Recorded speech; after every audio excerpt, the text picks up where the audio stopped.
Votre Bible prédit que la Syrie s'éloignera bientôt de l'Iran et de la Russie. Découvrez la preuve qui montre comment la Syrie trouvera une nouvelle alliance et comment le monde entier sera secoué par ce bouleversement dans le monde géopolitique, maintenant sur la clé de David, avec Gérald Fleury. Bonjour à tous. La semaine dernière, j'ai parlé de comment l'Iran perd la Syrie au profit de l'Allemagne. Et j'ai parlé du psaume 83 dont il est question dans mon livret Le Roi du Sud, selon lequel il y aura une alliance de 10 nations qui entraînera beaucoup de destruction dans le monde. Je voudrais m'attarder aujourd'hui sur l'une de ces nations, à savoir les Agaréniens, qui habitaient autrefois la Syrie actuelle. L'Allemagne sera donc à la tête de ces nations, énumérées dans le psaume 83, et tout cela se produira après que l'Allemagne aura conquis l'Iran et ses alliés. Regardez ce que fait l'Allemagne aujourd'hui. Elle rassemble autour d'elle les nations arabes dites modérées, et ces Arabes constitueront une armée dirigée par l'Allemagne selon le psaume 83. C'est déjà en cours d'élaboration afin de se tourner finalement contre l'Iran et se battre contre eux.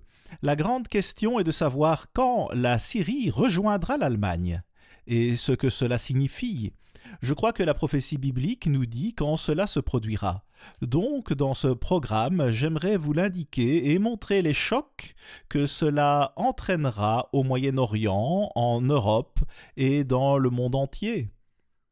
La Syrie s'éloignera de la Russie et de l'Iran, ce qui sera choquant pour le monde à bien des égards. 7 jours après avoir présenté le dernier épisode à ce sujet, j'ai été étonné de découvrir qu'un article de presse affirmait en effet ce dont je venais de parler. Je voudrais donc en citer quelques extraits. Le Hamas et tout ce qui se passe avec les Palestiniens fait toujours la une, alors je n'avais rien lu sur la Syrie depuis un certain temps, voire des mois, et il n'y avait pas eu beaucoup d'informations sur ce pays. Mais voici l'article qui a été publié 7 jours après mon émission télévisée qui s'intitule « La rupture entre l'Iran et la Syrie ». La rupture entre l'Iran et la Syrie. Cet article a été publié par Geopolitical Future et parle de la rupture de la Syrie avec l'Iran. Et nous verrons Damas se ranger du côté de l'Allemagne, bien que l'Allemagne reste discrète en tout cela. Elle fait ainsi depuis de nombreuses années. Alors voici ce que dit l'article.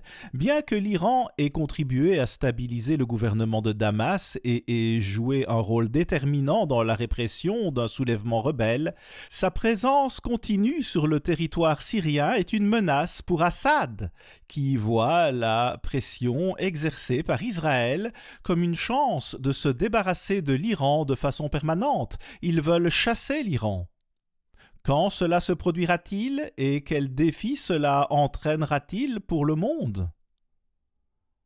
L'article poursuit en disant « Assad n'aurait probablement pas fait un tel geste s'il n'était pas sincère dans son désir de se rapprocher des États-Unis tout en s'éloignant de l'Iran. » Mais bien qu'il parle de se rapprocher des États-Unis, c'est en réalité l'Allemagne qui est bien plus proche de la Syrie et souhaite s'unir avec elle, ce qui n'est pas du tout le cas des États-Unis. Le monde ne sait donc pas grand-chose de ce qui se passe réellement, mais l'Allemagne s'intéresse beaucoup à la Syrie et le peuple syrien désire vivement l'Allemagne également. Et je pense que Bachar el-Assad pense de plus en plus de la même manière. Alors le plan de Berlin consiste à chasser la Russie de leurs bases navales et aériennes et à éloigner Téhéran et Moscou de la mer Méditerranée dans la région de la Syrie. Donc nous voyons à nouveau que les Allemands s'intéressent beaucoup à la mer Méditerranée. Une fois que l'Allemagne aura chassé la Russie et l'Iran de la Syrie, Berlin aura un contrôle quasi total sur la Méditerranée. C'est la porte maritime la plus importante. Et ce fut le cas au cours de nombreuses guerres. Voici un dernier extrait de cet article de presse. L'Allemagne et les États arabes, en particulier les États arabes du Golfe, souhaitent également que l'Iran quitte la Syrie. Ils ont même réclamé cela publiquement. Et étant donné que ce seront eux qui financeront la reconstruction de la Syrie, il s'agit d'exigences que Bachar el-Assad aura du mal à ignorer. Il ne peut tout simplement pas les ignorer, c'est pourquoi il demande de l'aide auprès de plusieurs pays. Et la Russie, un autre allié de la Syrie, est elle aussi redoutée par les Arabes modérés qui souhaitent qu'elle se retire du Moyen-Orient. Et je pense que cela a du sens, mais c'est l'Allemagne qui est derrière tout cela, pas du tout les États-Unis.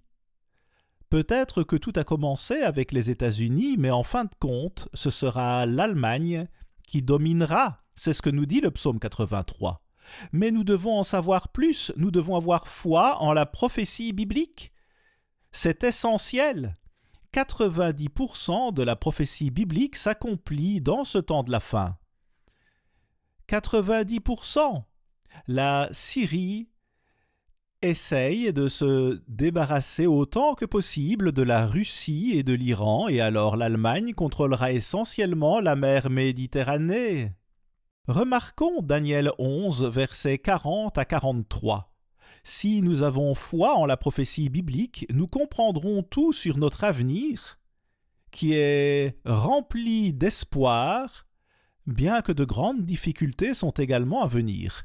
Daniel 11, verset 40. Au temps de la fin, le temps dans lequel nous vivons maintenant, le roi du Midi se heurtera contre lui, et le roi du Septentrion fondra sur lui comme une tempête, avec des chars et des cavaliers, avec de nombreux navires. Il s'avancera dans les terres, se répandra comme un torrent et débordera. Il est donc question ici d'un grand nombre de nations en guerre les unes contre les autres. Il y a le roi du Nord et le roi du Sud, à savoir l'Allemagne et le Saint-Empire romain contre l'Iran et ses alliés. Et voici ce que dit le verset 41. Il entrera dans le plus beau des pays, et plusieurs succomberont, mais Édom, Moab et les principaux des enfants d'Ammon seront délivrés de sa main. Il s'agit donc d'un passage tellement mal compris par tous les commentaires bibliques. En réalité, les noms d'Édom, de Moab et d'Ammon désignent une partie de la Jordanie. Dans ce passage, cela dit que Dieu épargnera les principaux des enfants d'Ammon. Et voici ce que j'ai écrit dans notre livre, Le Roi du Sud. Le mot « principaux » signifie, en ce qui concerne le temps, les premiers fruits. Nous dit le lexique Genésius. Alors, que sont les premiers fruits? Ce sont les élus de Dieu qui transmettent le message de Dieu lors du temps de la fin. Vous remarquerez qu'ils se trouvent en plein cœur de ces nombreuses nations qui se font la guerre, qui se battent les unes contre les autres avec une telle violence. Et malgré cela, Dieu a mis un petit troupeau au milieu de ces nations avec un message puissant. C'est quelque chose dont nous devons tous être conscients, car ceux qui transmettent le message même aujourd'hui, avant que Jésus-Christ ne revienne sur terre, recevront des récompenses à couper le souffle. J'en parlerai davantage dans quelques instants. En tout cas, Dieu protégera son peuple alors que tous ces bouleversements se produisent, et ils auront en effet besoin d'être protégés. Ceux qui seront protégés sont ceux qui croient en la prophétie biblique et qui transmettent ce message de prophétie biblique au monde. Ce sont eux qui aident les gens à voir ce qui se passe non seulement au Moyen-Orient, mais aussi dans le monde entier, et qui aident les gens à voir au-delà de ce monde diabolique. C'est le plus important de tout. Donc nous devons avoir foi en la puissance prophétique de Dieu.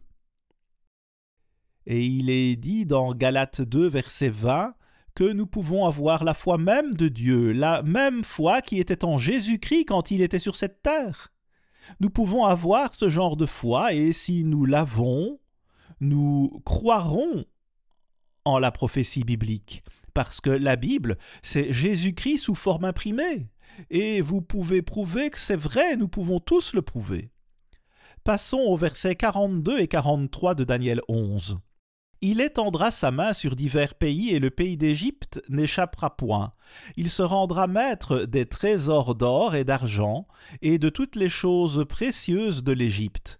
Les Libyens et les Éthiopiens seront à sa suite. » Les nations énumérées ici sont donc alliées à l'Iran avant que l'Allemagne ne les attaque et ne les détruise. L'Allemagne contrôlera donc également, avec les autres Arabes modérés, toutes ces nations qui étaient alliées à l'Iran. Or, si vous regardez cela, il y a quelque chose qui manque. La Syrie n'est pas mentionnée. Actuellement, la Syrie est alliée à l'Iran. Donc, cela indiquerait qu'avant même l'attaque de l'Allemagne contre l'Iran, la Syrie s'éloignera de l'Iran et de la Russie. C'est ce qu'il me semble, et je ne vois pas d'autre façon de l'expliquer. Peut-être que nous ignorons une partie de ce qui se passera, mais tout porte à croire que la Syrie s'éloignera de l'Iran et de la Russie.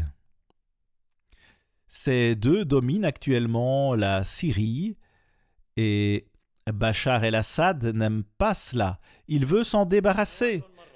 Mais plus encore, c'est le peuple qui veut s'en débarrasser. Voici encore les versets 42 et 43. « Il étendra sa main sur divers pays, et le pays d'Égypte n'échappera point. Il se rendra maître des trésors d'or et d'argent, et de toutes les choses précieuses de l'Égypte. Les Libyens et les Éthiopiens seront à sa suite. » Ce sont donc les alliés de l'Iran qui sont énumérés ici, et ils seront eux aussi conquis par l'Allemagne et le Saint-Empire romain. Alors, pourquoi la Syrie ne figure-t-elle pas parmi ces nations?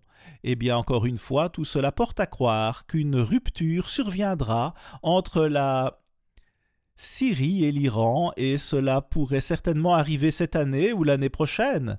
Peut-être que cela aura lieu très bientôt.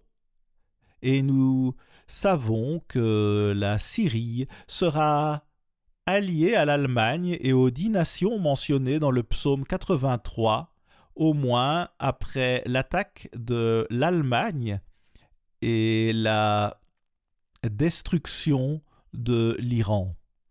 Il y a donc beaucoup de choses à comprendre dans ces versets, et nous devons parfois lire entre les lignes. Mais je peux vous dire qu'il ne s'agit pas d'un événement insignifiant. Cela ébranlera le monde à bien des égards.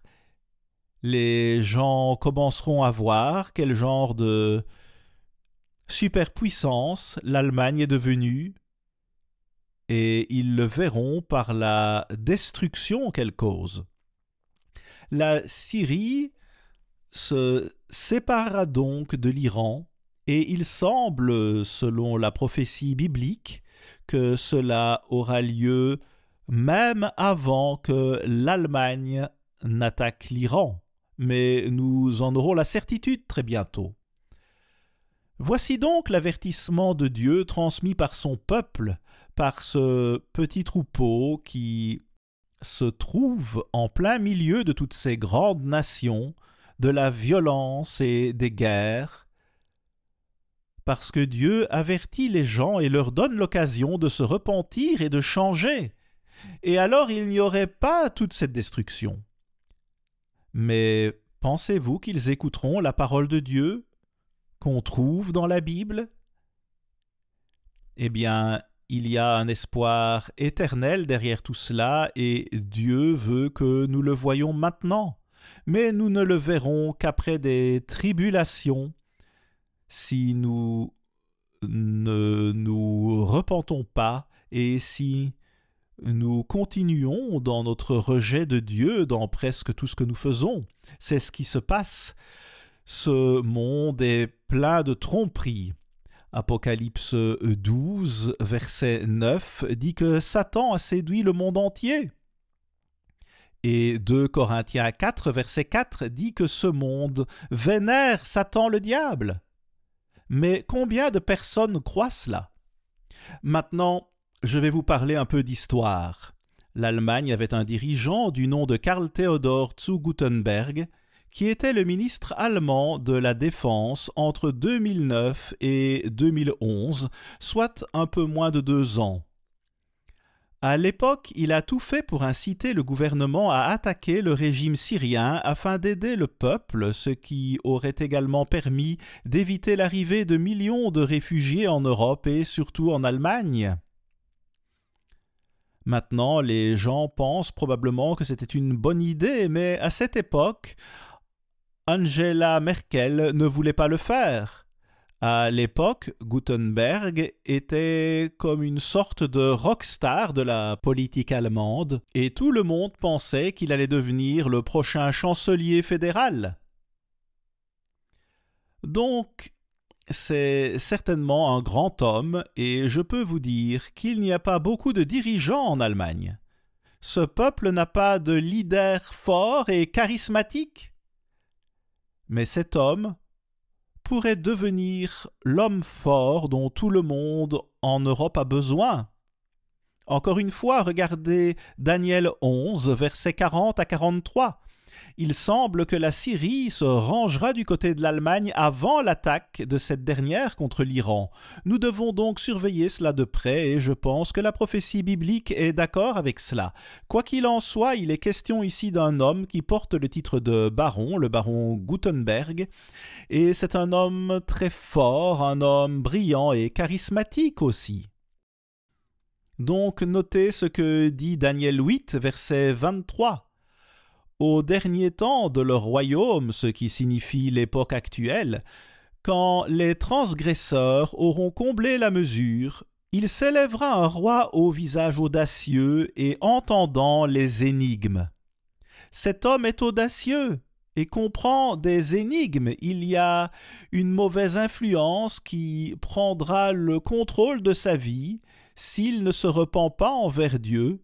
Alors, nous verrons bien ce qui se passe. En Allemagne, tout le monde est à la recherche d'un Charlemagne, d'un dirigeant fort comme Charlemagne, qui dirigeait le peuple allemand et gouvernait le Saint-Empire romain, le premier Reich, en 800 après Jésus-Christ, puis Adolf Hitler présida le Troisième Reich. Remarquez maintenant cette déclaration. Le 8 mai 1997, l'ancien président allemand Roman Herzog a reçu le prix international Charlemagne pour ses efforts d'unification de l'Europe. Dans son discours d'acceptation, M. Herzog a déclaré « Pendant 1000 ans, le destin de notre continent a tourné autour du choix entre une Europe cohésive et une Europe fragmentée. » Charlemagne, dont notre prix porte le nom, a fait son propre choix, à savoir la première unification de l'Europe. À une heure pareille, la vérité doit être dite. Ce n'est qu'en pataugeant dans une mer de sang, de sueur et de larmes qu'il atteignit finalement son but. Nous devons y réfléchir. L'Allemagne a déclenché 2 guerres mondiales et par l'intermédiaire de cet homme et d'autres, elle dit « Nous voulons un Charlemagne, nous voulons une 3e guerre mondiale ». Ils convoitent la guerre parce qu'ils font partie du Saint-Empire romain, empire qui a été une malédiction pour les Allemands, qui sont vraiment un grand peuple à bien des égards. Pourtant, ils ont été trompés par une force très puissante qui a vu 7 résurrections et qui a gouverné l'Europe pendant 1500 ans. C'est un aspect de l'histoire que la plupart des gens ne comprennent pas. Et c'est pourquoi aujourd'hui, dans les écoles, on ne parlerait jamais de cette histoire. Or, elle devrait être enseignée. Ce message devrait être enseigné avant tout, parce qu'il provient tout droit de la bouche de Dieu, tout droit sorti de sa bouche et de sa pensée. Et vous pouvez constater cela grâce à plus d'une centaine de prophéties, et heureusement, Dieu nous réserve de très bonnes nouvelles. Vous devriez lire Apocalypse 14, verset 20, car cela décrit l'effusion de sang que Dieu leur infligera s'ils ne se repentent pas. Il leur montrera une véritable effusion de sang, pour qu'ils se repentent enfin. Nous préférerions bien sûr que cela ne soit pas nécessaire.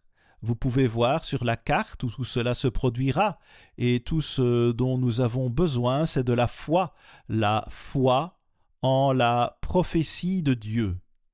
Nous devons avoir cette foi. Daniel 8, verset 25, parle de l'avenir de cet homme qui comprend les énigmes. Lisons-le, verset 24, « Sa puissance s'accroîtra, mais non par sa propre force. » Ce n'est pas par sa propre force, il y a un esprit très profond, maléfique, qui travaille contre lui, et il entraîne beaucoup de destruction dans le monde. Au verset 25, remarquez ceci, « À cause de sa prospérité et du succès de ses ruses, il aura de l'arrogance dans le cœur, il fera périr beaucoup d'hommes qui vivaient paisiblement. Il les détruit par une fausse paix. Il vient en disant qu'il veut la paix, mais il détruit et trompe beaucoup de personnes. Il vient comme un ange de lumière, mais ensuite il détruit les nations, et remarquez ce qui se passera enfin. Il s'élèvera contre le chef des chefs, c'est-à-dire Jésus-Christ lui-même. Il s'opposera au prince des princes, Jésus-Christ lui-même. Mais Jésus-Christ fracassera le Saint-Empire romain, et il n'y en aura plus jamais d'autre dans le monde. Jésus-Christ revient, et il viendra sous les yeux de tous ces gens dont je vous parle. Tout cela nous mène tout droit à la seconde venue de Jésus-Christ. Il nous apportera la paix, la joie et le bonheur, et il en sera ainsi pour toujours. Nous dominerons alors l'univers tout entier. À la semaine prochaine, ici Gérald Fleury, au revoir les amis.